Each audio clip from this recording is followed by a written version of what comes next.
Chile es un país de terremotos, pero esta vez el movimiento no es bajo la superficie, sino que acá afuera.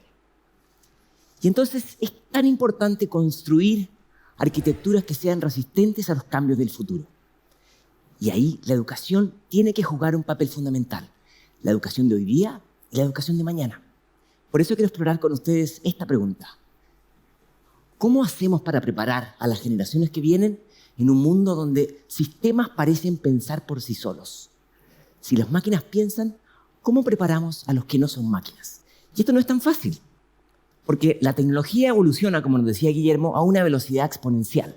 Pero las personas no aprendemos a la misma velocidad. Y entonces, yo voy a plantear como hipótesis para esta presentación que las innovaciones benefician especialmente a aquellos que están preparados. Pero pueden llegar a generar brechas y ciertas formas de exclusión. Y la mejor manera de reducir esas brechas es a través de la educación. Vamos a hacer un pequeño viaje. 22.000 años atrás, en el norte de España, las cuevas de Altamira, en la Capilla Sixtina del Paleolítico. Ahí algún día, un buen día, un grupo de hombres y mujeres decidieron mezclar tierra, óxido y empezaron a jugar con las cavidades de la roca para dibujar un bisonte. Todos los que estaban alrededor muy probablemente dijeron: qué superdotados, qué ganas de ser tan innovador como mis colegas. Y esta brecha se ha mantenido a lo largo de la historia. En la Edad Media, los escribanos podían escribir, transcribir, leer, y una enorme parte de la población no podía leer y tenía que limitarse a escuchar los textos que los escribanos leyeran o los trovadores cantaran. Y esta distancia entre aquellos que pueden innovar y el resto se ha mantenido a lo largo de la historia. En el año pasado, la mitad del planeta consiguió acceso a Internet. Pero todavía nos queda casi 4.000 millones de seres humanos que están en una oscuridad digital, en el cono sur de América Latina, en África, en el norte de Asia. La mitad del planeta tiene que escuchar los cantos que otros cantan sobre Internet. ¿Y saben qué? Estas brechas no son solamente de instrumentos, son de habilidades. Y quiero darle algunos datos. El Banco Mundial indicó que la mitad de los niños del planeta de 10 años no comprende un texto sencillo. Y esos números suben hasta un 80% en países de baja renta. La Organización para la Cooperación y el Desarrollo Económico, que hace una serie de evaluaciones, aplicó en Chile en el 2016 una evaluación de adultos en capacidad de lectura. Identificó que la mitad de los adultos que aplicaron este test no pueden pasar a nivel de analfabetismo funcional, es decir, la capacidad de aplicar un texto para la vida cotidiana o la vida profesional. Y datos más recientes de la prueba PISA, esa que se aplica a los jóvenes de 15 años, publicados hace pocas semanas, indican que menos de 1 de cada 10 niños que aplicaron esta prueba, no solamente en Chile, sino que a nivel global, no puede distinguir entre un hecho y una opinión. Un hecho y una opinión. Y eso entonces evidentemente plantea algunos retos que tenemos que tener en la agenda. Vamos a entrar un poco en esta idea de los nuevos alfabetismos y los nuevos analfabetismos. Si algo que nos distingue de las máquinas es que no solamente nosotros podemos conocer, sino que también comprender. Conocer es saber juntar la A con la B para poder leer.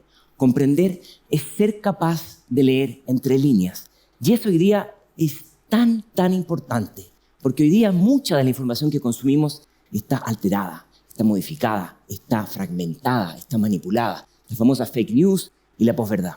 Y además, si le sumamos otro elemento de la psicología, el sesgo de la confirmación, que hace que nosotros tendemos a ignorar a aquellos que piensan diferentes a nosotros, tendemos a centrarnos en aquellos que refuerzan nuestro sistema de pensamiento. Eso es tremendamente peligroso porque nos impide poder aprender. Qué importante sería aplicar esto en otros contextos también. Ahora, si ahora sumamos el componente digital y entendemos que no basta solamente con conocer las herramientas, sino que con comprender. No basta con que usted sepa usar el teléfono, sino que comprender hacer un consumo crítico. Es decir, primero tenemos que tener acceso a los dispositivos, conectividad y batería. Muy importante la batería. ¿Cuántas veces no hemos visto en un aeropuerto, en un terminal de buses, una persona arrodillada en una esquina y no está rezando, está cargando el teléfono? ¿No les ha tocado verlo? Infraestructura, importante. El segundo elemento tiene que ver con conocer estas herramientas. Y todavía tenemos camino por avanzar para que la tercera edad, las personas con capacidades especiales, el mundo rural se pueda incorporar más a la revolución digital. Pero está el tercer elemento, que es la capacidad de comprensión. Entender cómo el conocimiento se produce de manera distribuida, cómo se actualiza, cómo se reforma, cómo eso se convierte en una realidad paralela a aquellos que no pueden acceder a estos servicios. En los últimos 20 años pasaron dos cosas muy importantes. En primer lugar, una gran cantidad de los servicios que accedemos en Internet no los pagamos de manera transaccional, sino que los pagamos con nuestros datos.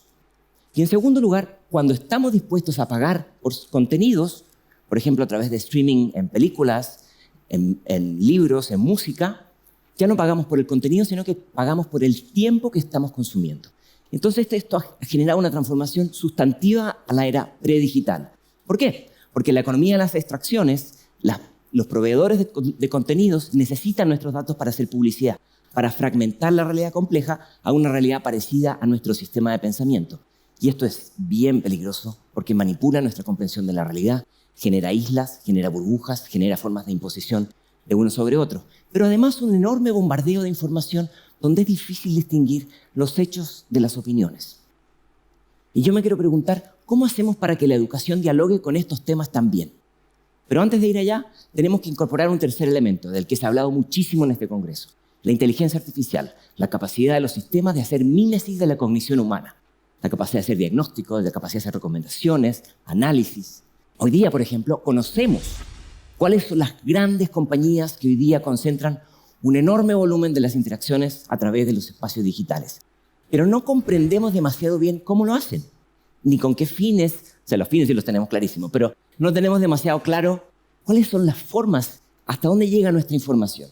Entonces, en esta brecha quiero hacer un zoom en 3 ejemplos muy claros que son los que ven aquí: vigilancia, manipulación y reemplazo. El primero, en China, en la provincia de Zhejiang, decidieron hacer un experimento bien curioso.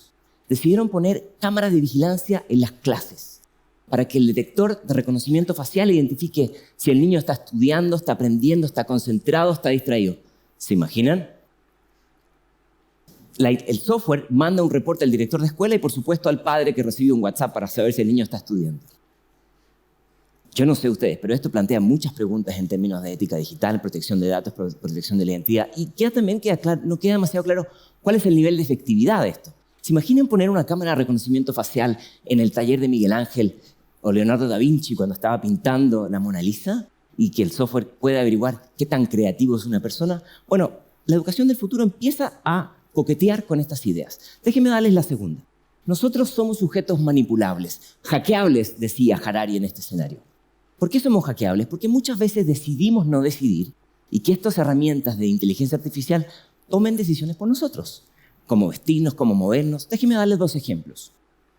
El 70% de los videos de YouTube que vemos son recomendaciones del algoritmo. El 70% de esos miles de millones de videos que se ven al día. Otro ejemplo que a lo mejor les puede interesar a alguno de los que use Uber. En Inglaterra se identificó que Uber puede identificar el nivel de vida que tiene su batería. ¿Cuánto le falta para acabarse? Entonces descubrieron que cuando su batería está por acabarse, le sube la tarifa del viaje y las personas aceptan para no perder el traslado. Somos más manipulables de lo que quisiéramos, porque muchas veces decidimos no decidir. El gran buscador hoy día no solamente nos da la respuesta ajustada a nuestro sistema de pensamiento, a nuestra burbuja, sino que ahora nos está ayudando a hacer las preguntas. Es decir, no solamente nos dicen cómo pensar, sino en qué pensar.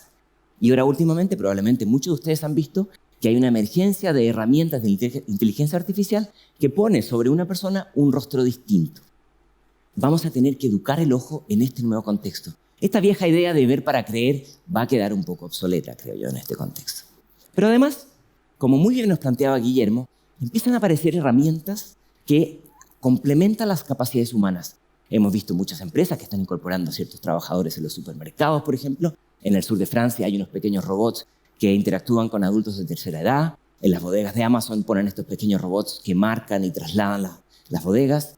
Y empieza a ponerse de moda los chatbots. Las empresas ponen chatbots para atender las preguntas de recursos humanos. Y en los Estados Unidos está muy de moda este pequeño chatbot que está ahí. En vez de ir al terapeuta, usted le cuenta sus problemas a este pequeño chatbot. En este concierto, todos somos inmigrantes, porque es un territorio no explorado. Y esta vieja idea de que los trabajadores del cuello blanco, las de cuello azul, estaban más o menos expuestos a la tecnología, queda obsoleta. Porque hoy día vemos que tareas que hacen abogados, médicos, contadores, son ampliadas o reemplazadas por estas máquinas. Vamos a tener que aprender de una manera distinta, más dinámica, más rápida, más acelerada. No solamente habilidades de orden superior, pero también ciertas habilidades socioemocionales, empatía, intuición, sentido común, cosas que las máquinas no saben hacer. Algunos son optimistas, dicen, esto es fantástico porque va a ampliar nuestras capacidades. Y otros dicen, esto va a ser una muy buena manera de reemplazar mano de obra. El futuro está por escribirse, pero lo que es claro es que muchas de estas máquinas van a hacer cosas que hacemos nosotros, con la diferencia que estas máquinas no descansan los domingos, no tienen sindicato, no tienen hijos enfermos. Yo no quiero asustar a nadie, pero me interesa que esta sea una conversación también de educación. La Universidad de Helsinki decidió hacer un programa de inteligencia artificial para ciudadanos, para gente que no se dedica a la informática. Ha sido muy exitoso, ahora se promueve en toda Europa, es de acceso abierto, los recomiendo darle un vistazo. En los Estados Unidos también hay una iniciativa para que niños de jardín infantil hasta los 12 años entiendan cómo funcionan estas máquinas. Déjenme darles un ejemplo, el pensamiento algorítmico. Un algoritmo al final del día es una secuencia de pasos para resolver un problema. Y son muy importantes porque los algoritmos nos ayudan a definir a quién darle un subsidio, a quién darle una beca, a quién darle un empleo, a quién darle un seguro, a quién darle un préstamo. Y si este algoritmo recomienda o valora un tipo de personalidad, un tipo de población más que otro, o subvalora alguno, podemos, sin darnos cuenta, automatizar formas de inequidad. Entonces vamos a tener que aprender a ser un poco más escépticos de estas herramientas. Vamos a tener que aprender a hacer la pregunta, bueno, ¿quién puede quedar perjudicado detrás de esto? Hoy pasa una cosa súper curiosa. Estamos cada vez más poniendo nuestra vida privada en estas cajas de cristal, en estas redes sociales, en estos correos electrónicos, pero no tenemos mucha idea de cómo se utilizan. Están en una caja negra y no terminamos de entender, pero nos ponemos a disposición. La revolución industrial puso el derecho a la propiedad. La revolución digital nos debe un derecho, el derecho a la propiedad de datos, donde tengamos el usus, yo uso los datos para lo que quiero, cuando quiero y como quiero. El abusus, yo destruyo mis datos en el momento que quiero de la plataforma que quiero. Y el fructus, si yo quiero vender mis datos, tengo que tener el derecho de hacerlo. Así que nos queda un camino pendiente por avanzar en esa línea. Pero además, las máquinas, como se hacen muy hábiles, empiezan a sacar conclusiones. Ya no solamente las máquinas recogen lo que yo comparto, mis fotos, mis tweets, mis likes, sino que además analizan mis comportamientos, mis interacciones, mis movimientos. Y además, las máquinas sacan conclusiones sobre nuestra personalidad que pueden no tener nada que ver con lo que nosotros somos. Entonces, hay que comprender que la privacidad no es algo dicotómico, no tienes o no tienes privacidad, son capas y tenemos que educar a la sociedad sobre esto. Quiero terminar con 6 ideas. La primera, y que creo que es central, hoy día en nuestra región tenemos una dependencia tecnológica estructural frente a las tecnologías desarrolladas en otros lugares. En segundo lugar, el aprendizaje humano es central. El problema que tenemos es que la velocidad de cambio de estas máquinas no necesariamente tiene que ver con la misma velocidad de nuestros cambios de comportamiento, nuestros cambios de las formas de relacionarnos, nuestras habilidades. Y en tercer lugar, es fundamental que las políticas públicas dialoguen con estos esquemas de transformaciones en lo laboral, de nuevas preguntas en lo educativo. Pero además, con todos estos cambios, es importante que nos preguntemos cómo hacemos para que las personas no queden en un segundo plano. Una ética digital que no se agote en una declaración de buenas intenciones, sino que el Estado se asegure de proteger a los ciudadanos, especialmente a los más vulnerables. Y por último, estos son temas complejos. Estos son temas que no se resuelven de la noche a la mañana y que van a necesitar soluciones complejas. Vamos a necesitar personas con distintas miradas. Todos tenemos puntos ciegos, pero a la medida que tenemos más miradas, es más probable que tengamos una solución más transversal para muchos. Hoy día ya nos dimos cuenta que la innovación no puede ocurrir solamente acá dentro de la cueva, tiene que ocurrir allá afuera también. Y para eso tenemos que seguir preguntándonos, ¿cómo hacemos para que la educación entregue a los ciudadanos herramientas que les permitan vivir en este futuro cambiante? Muchas gracias.